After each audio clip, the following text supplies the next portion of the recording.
હાજી સર. ના ના મોકલું. આ રૂપેશને હમણાં જ મોકલું. Okay sir. ક્યાં ગયો ભાઈ? તું ક્યાં છે તું? ઈરિયા તારી પાસે માથાના દુખાવાની ગોળી છે? ના નથી. તું હોય પછી મારે ગોળીનું શું કામ ને? અરે મટાડવાની. આ સવારથી માથામાં સણકા વાગે છે. એમ તો એક નવો પ્રયોગ કર. બેઠો બેઠો નિરાતે બોલ, મારું માથું નથી દુખતું, મારું માથું નથી દુખતું. અને છતાંય માથું ન મટ્યું તો ઊંધું બોલવાનું, દુખે છે મારું માથું નથી, દુખે છે મારું માથું નથી. મજાક બંધ કર યાર.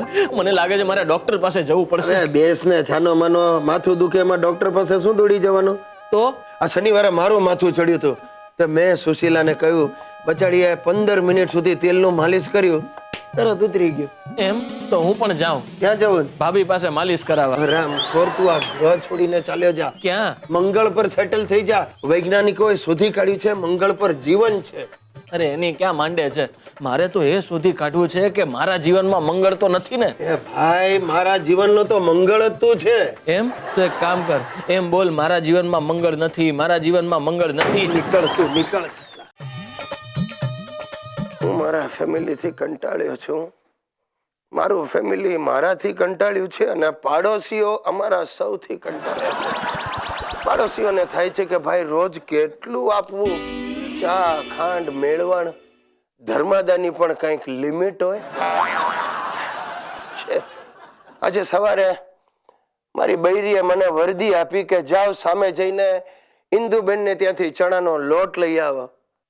હવે ઇન્દુબેનને ત્યાંથી લાવવાનો હતો એટલે આપણે રાજી થતા થતા ગયા. બારણાની બેલ વગાડીને કહ્યું, ઇન્દુબેન ચણાનો લોટ આપશો? બારણું ખોલ્યા વગર ઇન્દુબેને ઘાટો પાડ્યો, ચાલી જાઓ, કાઈ નહીં મળે. અરે તમને આપીએ એના કરતા તો ભિખારીઓને આપીએ તો થોડું પુણ્ય મળશે. તમારા જેવા આકરાતીઓને આપી આપીને શું ફાયદો? જાઓ. બસ સાહેબ, હા વાક્ય સાંભળ્યું અને ઇન્દુબેન માંથી મારો રસ ઉઠી ગયો.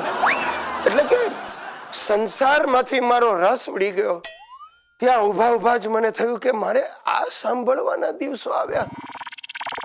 બસ મેં નિર્ણય લઈ લીધો કે નહીં, આજથી આ ગુજ્જુભાઈ કોઈની પાસે કશું નહીં માગે.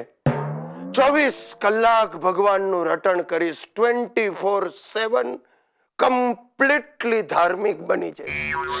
અને બની ગયો સાહેબ, હું ધાર્મિક બની ગયો છું.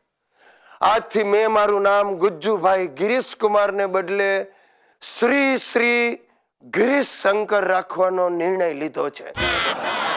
સવારથી 2-4 ધાર્મિક ચેનલોને ફોન પણ કર્યા છે. કામકાજ તો કરવું જ પડશે. એ લોકોને મેં કહ્યું છે કે તમારે જો તમારી ટીઆરપી ઉપર લાવવી હોય તો આ શ્રી શ્રી ગિરીશ શંકરના પ્રવચનો રાખો. આ સંસારી સાધુને તમારી ચેનલ પર બોલવા દો, કારણ કે ગુજરાતીઓને કથાઓ કરતા મારી આત્મકથામાં વધારે રસ પડશે. સોરી ટુ સે, હજી સુધી કોઈ ચેનલ વાળાએ પાછો સંપર્ક કર્યો નથી. વાંધો નહીં, હું સમજુ છું એમની તકલીફ, પણ હું સમજુ છું ધાર્મિક લાઈનમાં પણ કોમ્પિટિશન બહુ વધી ગયું છે. પોપ્યુલર બાપુઓ વિમાનમાં બેસીને કથા કરે છે. હા, શ્રી શ્રી ગિરીશ શંકર BRTS ની બસમાં ઉભા ઉભા કથા કરશે, ST ની બસોમાં કરશે, ટ્રેનમાં ઉભા ઉભા કથા કરશે. અરે આવતીકાલે તો હું મોટો ધડાકો કરવાનો છું કે હું અગ્નિ પર ચાલીશ. ખબર છે ભાઈ, મને ખબર છે કે આમાં હું ફ્લોપ જ જવાનો છું, પણ આવી જાહેરાત કરવાથી હું ફેમસ થઈ જઈશ.